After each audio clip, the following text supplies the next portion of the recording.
Next topic में हम लेते हैं केमिकल रिएक्शन एंड इक्वेशंस में characteristics of chemical reactions. Okay, कैसे आप पता करेंगे कि केमिकल रिएक्शन ही हो रही है, कोई फिजिकल चेंज नहीं हो रहा है, ये केमिकल रिएक्शन हो रही है, न्यू सब्सटेंस बन रहे हैं, इसके क्या सबूत है, कैसे पहचानेंगे आप।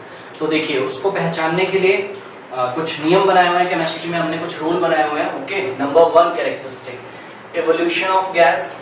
आपको कोई गैस निकलती हुई दिखाई दे या ऑब्वियसली दिखाई देगी, ठीक है, बबल्स के फॉर्म में, ठीक है। Formation of precipitate. ओके, आपको कोई प्रेसिपिटेट बनता हुआ नजर आएगा, अभी मैं दिखाऊंगा आपको सारी चीजें वीडियो की हेल्प से, ठीक है। प्रेसिपिटेट मींस क्या होता है, एक तरीके का सॉलिड होता है वो। ओके, वो सॉलिड क्या होता है, वो सॉल्युबल नहीं होता है, सॉलिड सॉल्यूशन में सॉल्युबल नहीं होता है। उस टाइम जो केमिकल रिएक्शन होती है उसमें वो सॉल्युबल नहीं होता है। ओके, आप इस तरीके से इसको समझ सकते हैं। आप चौक को आराम से अच्छे से एक पाउडर बनाइए चौक का, ठीक है, उसको आप पानी में डाल के देखिए, वो नीचे ऐसा बैठ जाता है, ठीक है, वैसा दिखता है प्रेसिपिटेट। वो प्रेसिपिटेट होता नहीं है, मैं आपको बस विजुअलाइज करा रहा हूँ, ठीक है। तो प्रेसिपिटेट को आप क्या बोल सकते हैं, आप precipitate as a solid product. और ये सॉलिड प्रोडक्ट की विशेषता क्या होती है, this is the insoluble salt. ये सॉल्युबल नहीं होता है, ये इनसॉल्युबल सॉल्ट होता है। और सॉल्ट क्या होता है, हम केमिस्ट्री वाला एक चैप्टर है हमारा इस बार, कौन सा, एसिड बेस एंड सॉल्ट, उसमें हम देखेंगे, ठीक है। न्यूट्रलाइजेशन रिएक्शन में सॉल्ट बनता है, एसिड और बेस के रिएक्शंस उसमें हम देखेंगे, ठीक है। तो अभी बस स्टार्ट है, आप साल भर बहुत सारी चीजें सीखेंगे, ठीक है। अभी मेन टॉपिक्स करते हैं जो हमारे सिलेबस में है इस चैप्टर में, उस पर हम फोकस करते हैं। तो what is precipitate, it is a solid product that is insoluble salt, okay, which separates out from the solution during a chemical reaction। कोई केमिकल रिएक्शन होगी तो ये एक एक करके भी हम इसको डिस्कस करते हैं, आपको अलग से बिल्कुल दिखता है, ठीक है।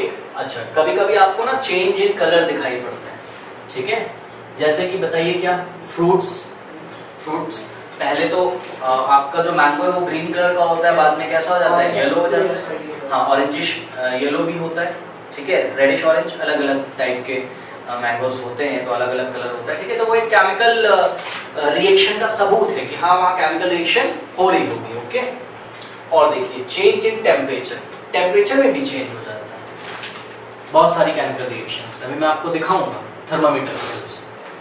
ओके, आप टेम्परेचर चेक करिए उन रिएक्शंस का, तो आपको टेम्परेचर वहां पर चेंज दिखाई पड़ेगा। जैसे कि जब आप सोडियम कार्बोनेट को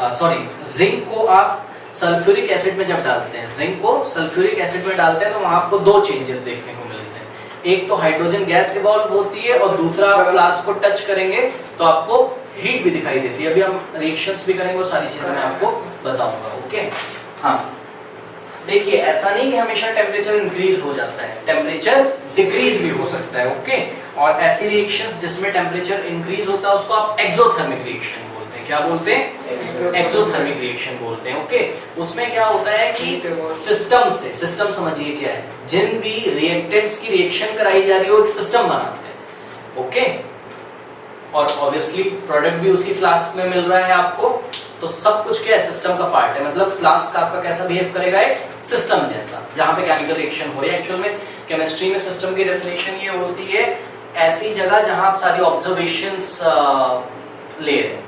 वो ऑब्जर्वेशंस आप कहां में लेते हैं, फ्लास्क में लेते हैं। फ्लास्क में तो आपको जिंक के आसपास हाइड्रोजन गैस के बबल्स दिखेंगे जब आप जिंक को सल्फ्यूरिक एसिड के साथ मिलाएंगे, है ना, तो आप बोलोगे एक सिस्टम, ठीक है ना। तो सिस्टम से जो सिस्टम होता है उसका टेम्परेचर या तो इंक्रीज हो जाता होगा या तो डिक्रीज हो जाता होगा। इंक्रीज हो जाता है तो इसका मतलब वो क्या कर रहा है, हीट सिस्टम से कहां जा रही है, बाहर, ठीक है। तो आप उसको क्या बोलेंगे, एक्सो मतलब बाहर, therm is related to what, therm is related to temperature, heat and temperature. Okay, तो एक्सोथर्मिक मींस बाहर जा रही है हीट, ऐसा नहीं हमेशा बाहर जाती। एंडोथर्मिक रिएक्शन भी हो सकती है, जैसे कि जब आप बेरियम, मैं आपको दिखाता हूं अभी, जब आप बेरियम हाइड्रोक्साइड को अमोनियम क्लोराइड के साथ रिएक्ट कराएंगे, ओके, तो आपको बेरियम क्लोराइड, अमोनिया गैस और H2O आपको मिलता है, और आप क्या देखते हैं कि आपके फ्लास्क का जो टेम्परेचर होता है वो -27 डिग्री सेल्सियस तक भी जा सकता है। ओके, और एक्सोथर्मिक का रिएक्शन क्या है, जो चूना पत्थर जिसको आप हिंदी में बोलते हैं क्विकलाइन या फिर लाइम, CaO कैल्शियम ऑक्साइड पे आप जब वाटर डालेंगे, ठीक है, तो वो काफी ज्यादा हीट निकालता है, ठीक है। 100 डिग्री सेल्सियस तक का टेम्परेचर आपको उसमें मिल सकता है, इवन उससे ऊपर, ठीक है। मैं सारी चीजें आपको दिखाऊंगा। तो सबसे पहले हम लेते हैं अपना इसमें, ये क्यों हम पढ़ रहे हैं बताइए, ये किसके सबूत है कि कोई केमिकल चेंजेस हो रहे हैं तो आपको ये चीजें देखने को मिल सकती हैं। किसी केमिकल रिएक्शन एक देखने को मिल सकते हैं, एक से ज्यादा भी देखने को मिल सकते हैं, ओके। तो नंबर 1 हम लेते हैं इवोल्यूशन ऑफ गैस, ओके। तो देखिए इवोल्यूशन ऑफ गैस में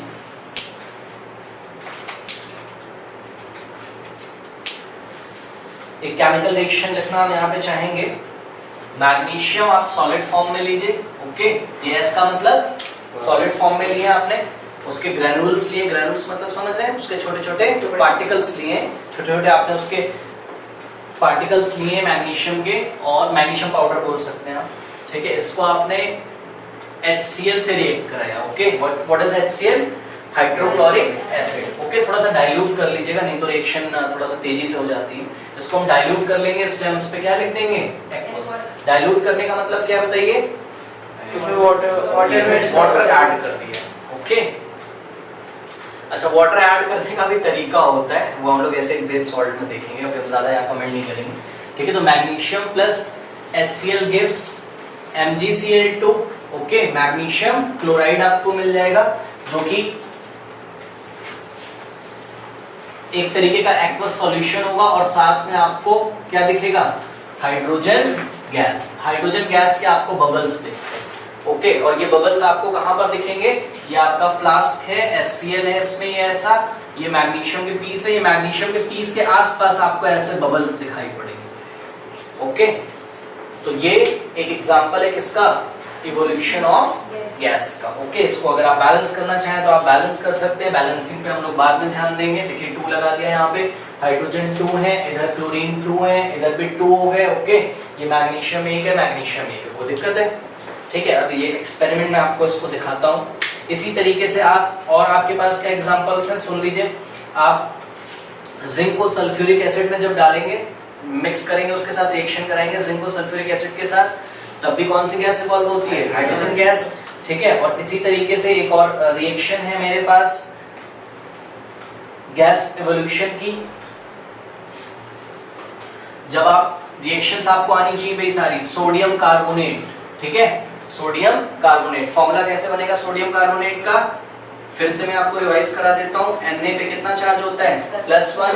क्यों +1 होता है? ये कौन से ग्रुप में आता है पीरियोडिक टेबल में? Group number 1, okay. तो ग्रुप नंबर 1 में आता है, तो ये एक इलेक्ट्रॉन लूज कर सकता है, सोडियम 1+ और CO3 कार्बोनेट 2-। और ऐसे करके आप कुछ फॉर्मूला बनाते थे, याद है? तो क्या हो जाएगा? Na2CO3 whole 1।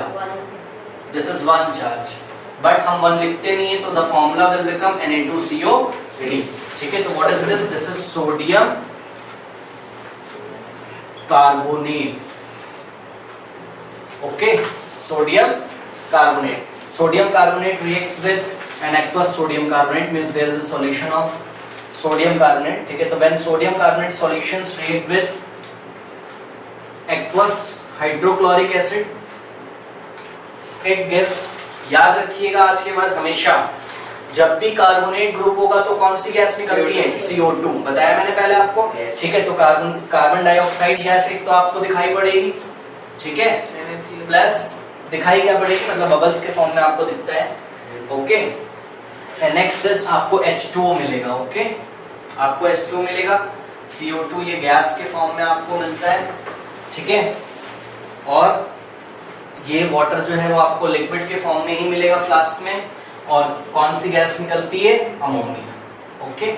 Oh sorry, ammonia नहीं, कार्बन डाइऑक्साइड गैस तो आई गई, क्या बनेगा? NaCl, okay. तो ये आपका बन गया NaCl। अगर आपको बैलेंस करना हो तो बैलेंस कर लो, बैलेंसिंग पे हम बाद में काम करेंगे, मैं बैलेंस रिएक्शन लिख देता हूँ, ठीक है। तो these two are the examples of what? Evolution of gas. And evolution of gas is the evidence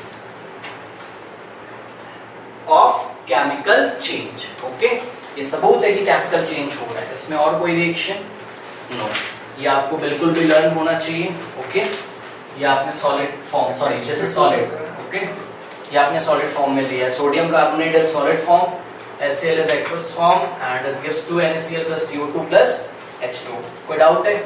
चलिए इसको मैं आपको दिखाता हूँ। ये है ओके, ये एक फ्लास्क है, इसमें हम जिंक ग्रैन्यूल्स लेंगे अभी, मतलब जिंक के छोटे छोटे पीसेस लेंगे। ये थोड़ा सा हमने क्या डाला इसमें? यस, सल्फ्यूरिक एसिड, और you can take HCl also. Okay, dilute HCl। ये हमने क्या डाला? Zinc granules. ओके, ये देखिए, आप देख सकते होंगे किस तरीके से, यस, हाइड्रोजन के बबल्स आपको दिखाई पड़ रहे हैं। ओके, ये जिंक के आसपास, जिंक के सरफेस के आसपास आपको हाइड्रोजन के बबल्स दिखते हैं। तो this is the evolution of gas. Okay, ये एवोल्यूशन ऑफ गैस का एग्जांपल है। ठीक है, ये अलग अलग हमने लिया हुआ है। मैग्नीशियम है और लेफ्ट हैंड साइड मैग्नीशियम है, सेंटर में एल्युमिनियम है ये। ओके, और राइट हैंड साइड जिंक है। आप जिंक का एग्जांपल देख सकते हैं। एल्युमिनियम थोड़ा फास्ट रिएक्शन कर रहा है, आप देख सकते हो। ठीक है, ऐसा क्यों होता है? ये साल भर हम सीखेंगे ये सारी चीजें। Something is called electrochemical series. एक बार फिर से देखिए किस तरीके से हाइड्रोजन बबल्स ये इसमें बन रहे हैं। ओके,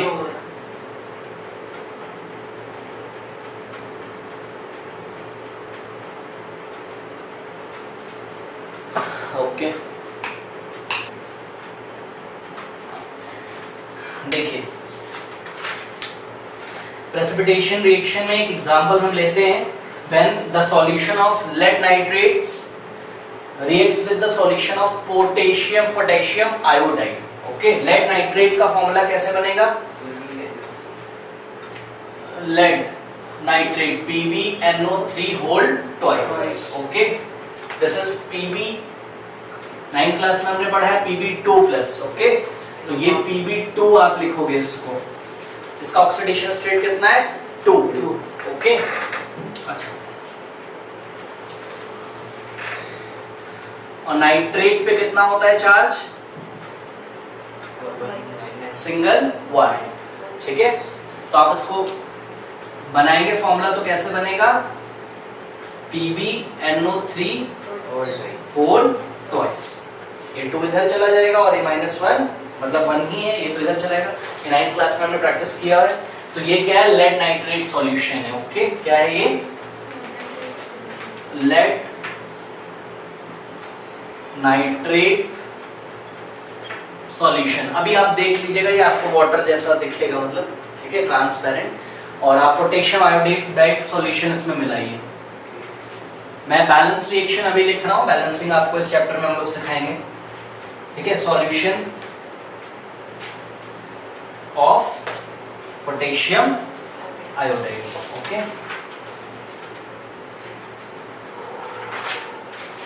तो ये क्या है? पोटेशियम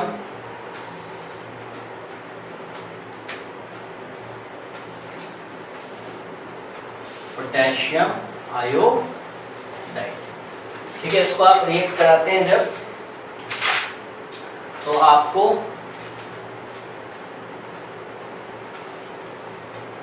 ये भी ट्रांसपेरेंट आपको दिखाई पड़ेगा शुरू में, ये भी। ठीक है, जैसे ही आप लेड नाइट्रेट के सॉल्यूशन में पोटेशियम आयोडाइड का सॉल्यूशन धीरे धीरे ऐड करेंगे, अभी मैं आपको दिखाऊंगा, तो आपको ना प्रेसिपिटेट मिलता है। ठीक है, किसका प्रेसिपिटेट मिलता है आपको? आपको मिलता है लेड आयोडाइड।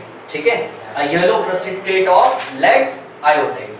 ठीक है, एंड लेड आयोडाइड का फॉर्मूला कैसे बनेगा? देखिए, Pb2+ होता है। ओके, और I कौन से ग्रुप में आता है? आयोडीन। याद रखिए, याद करिए, ग्रुप नंबर 17 में। याद है, पीरियोडिक टेबल में ग्रुप नंबर 17 में आता था कौन सा?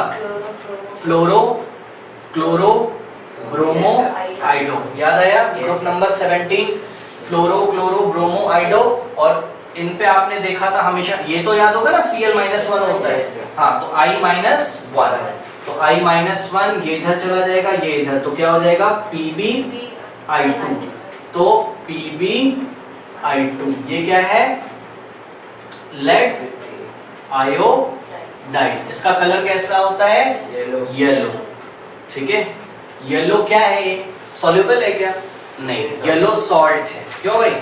लेड क्या है, एक तरीके का मेटल है, और वो क्या है, नॉन मेटल है। जैसे NaCl एक सॉल्ट होता है, Na सोडियम क्या है, मेटल, और Cl क्या है, नॉन मेटल, वो सॉल्ट बनाता है।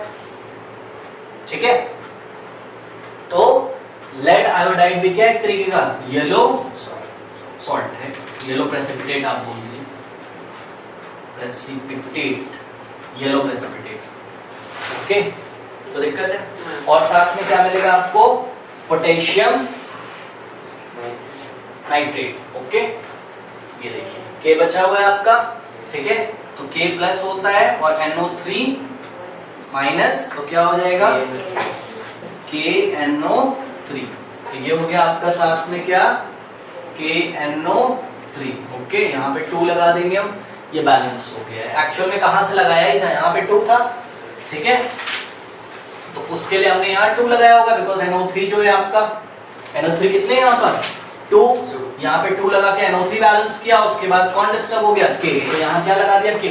अभी आपको मैं सिखाऊंगा, इसमें ज्यादा टेंशन ना लीजिए, बस आप रिएक्शन देखिए। ओके, ये क्या, वो हमारा अलग से टॉपिक है ना, बैलेंसिंग करने वाला। ओके, ये आ गया आपका lead iodide yellow precipitate.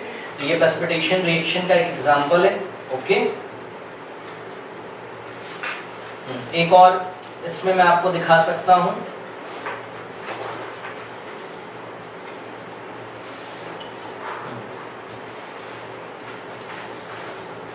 the reaction between sulfuric acid and barium chloride. Okay, sulfuric acid and barium chloride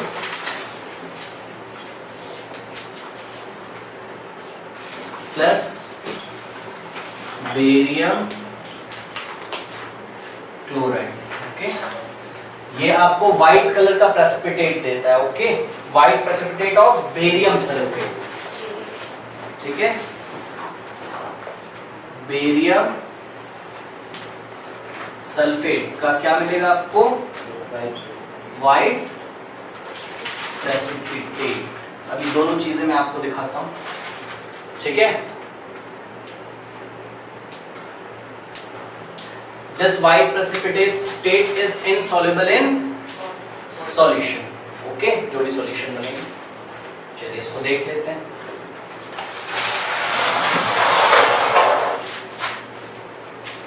note कर लिए,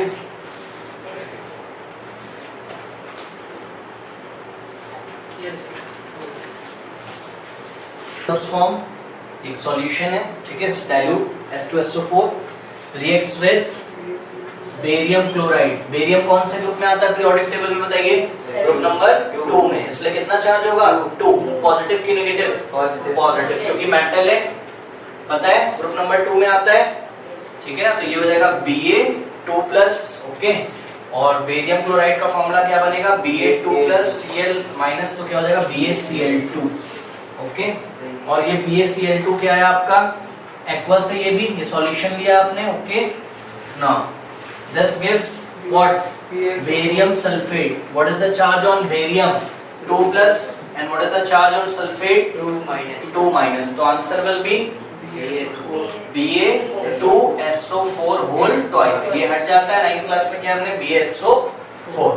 ओके, ये हो गया आपका BaSO4, और ये BaSO4 क्या आपका सॉलिड प्रेसिपिटेट।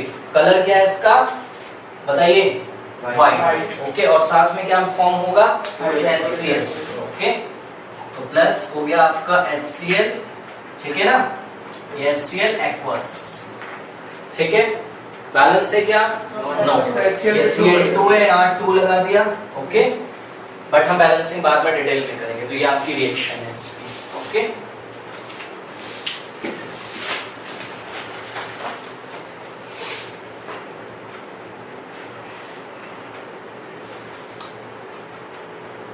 नोट कर लिए, हाँ, चलिए इसको देखिए, ये हम रिएक्शन देखेंगे। ओके, इसकी रिएक्शन है when potassium iodide solution is added to lead nitrate, ठीक है। तो ये लेड नाइट्रेट है आपके पास, ओके, टेस्ट ट्यूब में, और इसमें हम पोटेशियम आयोडाइड का सॉल्यूशन ड्रॉप बाय ड्रॉप डालेंगे, एंड हम देखेंगे कि किस तरीके से हमको लेड आयोडाइड का येलो प्रेसिपिटेट मिलेगा। देखिए, फिर से एक बार, ये क्या रखा हुआ है ट्यूब, टेस्ट ट्यूब में बताइए, लेड नाइट्रेट। और किसका सोल्यूशन ऐड करने जा रहे हैं आप? पोटेशियम आयोडाइड का। प्रेसिपिटेट किसका बनेगा?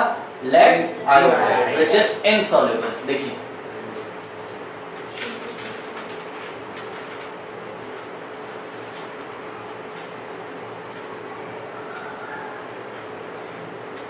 this is the yellow precipitate of PbI2, lead iodide।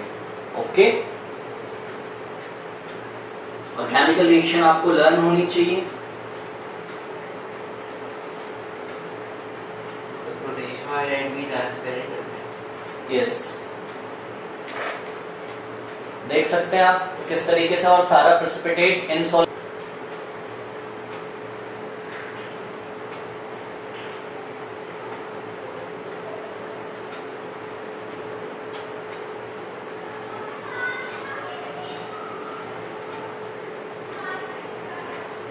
Okay, तो इस तरीके से एक विजुअलाइजेशन भी होना चाहिए आपका। And next we have when we add barium, when we okay, now we have reaction. कोई बात नहीं, ये रिएक्शन आप नोट कर लीजिए, ये मैंने आपको लिखवाई नहीं है। ओके, इसमें आपको बेरियम सल्फेट का व्हाइट प्रेसिपिटेट इसमें भी मिलेगा। इसमें हमने क्या किया है, बेरियम क्लोराइड के एक्वस सॉल्यूशन को रिएक्ट कराया है किसके साथ?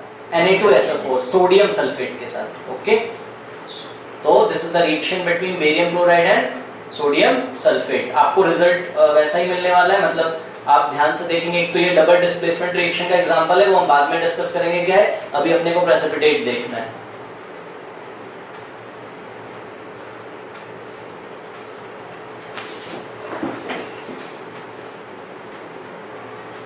This is Na2SO4 sodium sulphate, और हम ऐड क्या कर रहे हैं इसमें? Barium chloride. और ये व्हाइट कलर का आपको प्रेसिपिटेट दिख रहा है, किसका प्रेसिपिटेट है ये बताइए? BaSO4। ओके, बेरियम सल्फेट का ये प्रेसिपिटेट है। इस तरीके से आपको ये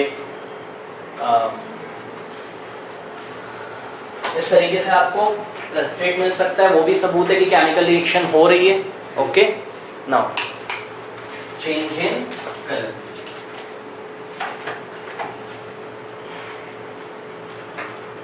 चेंज इन कलर, ठीक है। चेंज इन कलर में हमारे पास दो एग्जांपल हैं। पहला तो है when reaction between citric acid and purple potassium permanganate. Potassium permanganate का कलर कैसा होता है? Purple. Okay,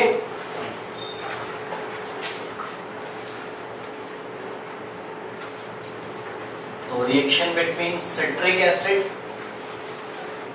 and potassium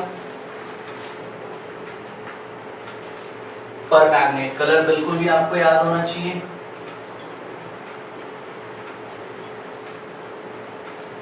okay, इसका रिएक्शन आपको नहीं दिखाना है, ठीक है, 12th क्लास में हम करेंगे। पोटेशियम परमैंगनेट, जब आप इसको रिएक्शन कराते हैं तो शुरू में इस पोटेशियम परमैंगनेट का कलर कैसा होता है? पर्पल। ओके, अभी इसका कलर कैसा है? पर्पल है। और आप जैसे जैसे drop by drop citric acid मिलाते जाते हैं। अच्छा, एक चीज और आपको ध्यान रखना है, ये सिट्रिक एसिड आपको कहाँ मिलेगा बताइए? फ्रूट। हाँ, आप लेमन जूस से इसको ले सकते हैं। ओके, तो हम यहाँ पे फोर्स इजिली हम इसको लेमन जूस में सिट्रिक एसिड होता है, तो ये भी आप याद रखेंगे, ठीक है, लेमन जूस। ठीक है, पोटेशियम परमैंगनेट, और इसका ये कलरलेस हो जाता है थोड़ी देर के बाद। ओके, कैसा हो जाता है ये? तो पोटेशियम